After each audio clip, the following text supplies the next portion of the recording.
Hi, I'm Georgina Durrant. I'm a former teacher and former SENCO and founder of the SEN Resources blog, which is a website for parents and teachers of children with special education needs and disabilities. I'm also a 2 times published author in the sort of special educational needs field. It can be really, really tricky when you're trying to find the right toys for your child at Christmas time, especially when you're looking to support children with special educational needs. And over the last few months, I've had the real pleasure of trying out loads of Orchard Toys games and looking at which ones are particularly good for certain special education needs and disabilities. So I looked at dyslexia, dyscalculia, speech, language, and communication needs, and looked at which toys I thought were particularly helpful at developing skills that might support a learner with that specific special educational needs. And you can see those blogs there on my website, which is the senresourcesblog.com. And you can have a read of those and see which ones I recommend. But as Christmas, hence the jumper, is just around the corner, I wanted to focus on Christmas presents and have a look at which ones might be suitable for some children with special educational needs and disabilities. And here are my top 5 Orchard Toys games that I think would make excellent Christmas presents this year. So I've chosen these games not just because they're fun, but with my teacher hat on, they give you opportunities to develop certain skills. So I'll go through which skills I think they can develop as well. There might be more that I haven't missed. So number 1 is Snowman Snap. I love this game. I think it's brilliant. So accessible for children. It's a great value little game that's got a Christmassy theme, make a lovely stocking filler, and it's great for developing memory skills, observation and attention for detail, because they've got to look at the differences between the different cards. And yeah, essentially it's just a version of Christmas Snap, but what is particularly good about it, I think, is the pieces. They're really chunky, which is great for all children of all ages and abilities because they're easier to hold and put down and pick up. So yeah, really, really lovely game there, and I would really recommend it as a stocking filler this year. Number 2 is Old MacDonald's Lotto. Love this game, really, really fun. Again, great for the whole family, which is what you want. It's got such a broad age range. It says suitable from ages 2 to 6. Obviously, it could be suitable for older children working at that sort of age level. But what's great if you've got a parent of more than one child, it can be really useful because your children, the dream, they could play together. They could play this game together, which I think is really, really nice. It covers a broad age range. And to be honest, older children would maybe be quite happy to play it with their younger siblings because it's a nice, fun game. It's easy to do. So basically what you do with this one is I'll show you actually, you get one of these each, and then you get some little pieces that go onto the table, loads of these, then you've got to try and match. You turn them over in turn, and then you see if they match on, this one doesn't, you see if they match onto your board. And then after you've filled all of these in, you try and find your farmer to go on there. And the winner is the person to fill their whole board in, which is really, really fun. And this game, it's great for memory skills because you've got to remember where the pieces were. If you see somebody else turn your donkey piece or whatever over, then you need to remember where that was so you can turn it over yourself when it's your turn. It's great for social skills, learning when it's your turn to go, whose turn's next, etc.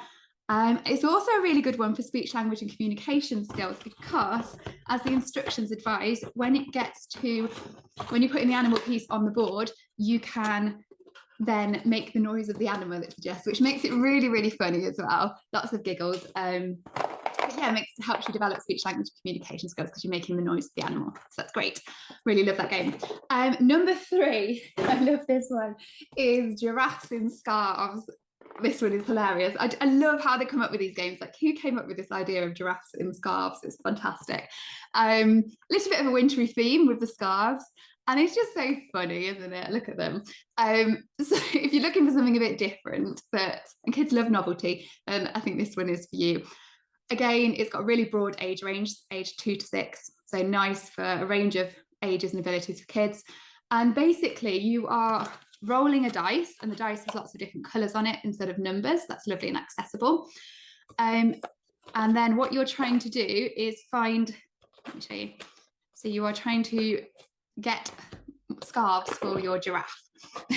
So you get the bottom piece, you choose your piece like that that's got their legs and their body on, and then each time you're turning over a card that matches the colour of the colour you got on your dice. So if you rolled a green, then you would have to find a green dot card, and you turn it over and then you add it to your giraffe. And the aim of the game is who can get the longest longest neck giraffe with the most amount of scarves, specifically, the most amount of scarves on there.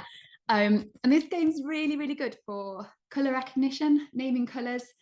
It's lovely for also counting, because you've got to count the number of scarves on there at the end and see how many you've got, but also counting on each piece how many scarves are on each piece. So a lovely game for developing math skills, and I don't think children would realise that you're making them do maths with this, because it's really funny and fun. So yeah, lovely one there. My next one, number 4, I love this one. This might actually be my favourite puzzle at the moment of I've seen this year. It's called At the Museum. Really big puzzle. It's 150 pieces, so I can't show you it in full because it would take me a long time to put it out again. But what I love about this puzzle is the amount of detail in it. If you have a little look, there's so much in there in this museum. And what's fantastic about that is it gives children lots to talk about, which is brilliant for speech, language, and communication skills. And I love, they can ask questions, they can learn more about history, but also they can tell you what they can see, and you can chat and ask questions and they can tell you things about what they've created, which is fantastic. So a lovely way to sort of just get your child communicating a little bit more. And it doesn't have to be verbally speaking. Like if they're using different ways of communicating, then it's a great way for them to practice that as well. Also, puzzles, as we know, are brilliant for fine motor skills. So when the children are putting puzzle pieces together and connecting them, that's really great for the muscles in your hand, your fingers and your wrists, which children need for them to then be able to hold a pen comfortably and write, as well as other things like doing buttons up and zips, etc. So puzzles are brilliant in general for developing fine motor skills. So I would really recommend this puzzle, and I'll show you the pieces just so you can see. They're lovely, nice size pieces as well. They're not really tiny ones, which makes it accessible. This one is aged 5. They recommend for age 5 to 10, so a bit older than some of the other ones I was recommending, but nice to have something for slightly older children, and it's brilliant. Really, really love that one. And then last but not least is Christmas Eve box. Now, I don't know about you, but last couple of years there's been a lot on social media about Christmas Eve boxes, and traditionally they seem to be like a box that you either make or you buy, and you put in like pajamas, you put in hot chocolates, DVD, that sort of thing, and children get them the night before Christmas on Christmas Eve or the day before Christmas, and they get to open them up on Christmas Eve and have a play with the activities and things in there. And they can be great, and I love the idea of it, but it can also be an extra pressure, can't it? If you're seeing on social media of other people doing these amazing Christmas Eve boxes and you're thinking, oh gosh, budget's tight, how are we going to do this? What I love about this is it's all done for you, and it's much cheaper than making one of those boxes probably. And the activities in there are lovely, really, really lovely. You've got a colouring activity book there, which is really, really nice. You've also got a puzzle, and you've got a Christmas game. The Christmas game is really fun. You've got to pretend, the children have to it's a bit imaginative play, and they're pretending to be sort of elves and various different Christmas characters creating Christmas desserts, and it's all to do with like spinning a spinner and putting the cards on there. Absolutely lovely. That's from the Christmas game, which I was saying. So one of the person is Santa, and then they've got to collect the cards to do that. And this is the Christmas activity book, which is just what you need. It's not too big, just the right amount of activities. You don't need something huge if it's just for one day, do you? And they've got nice colouring in activities.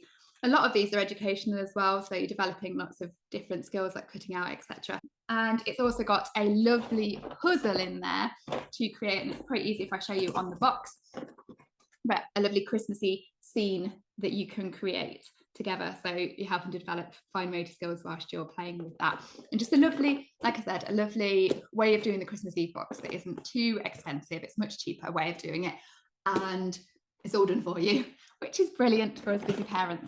So yeah, hope that was helpful, and have a lovely Christmas.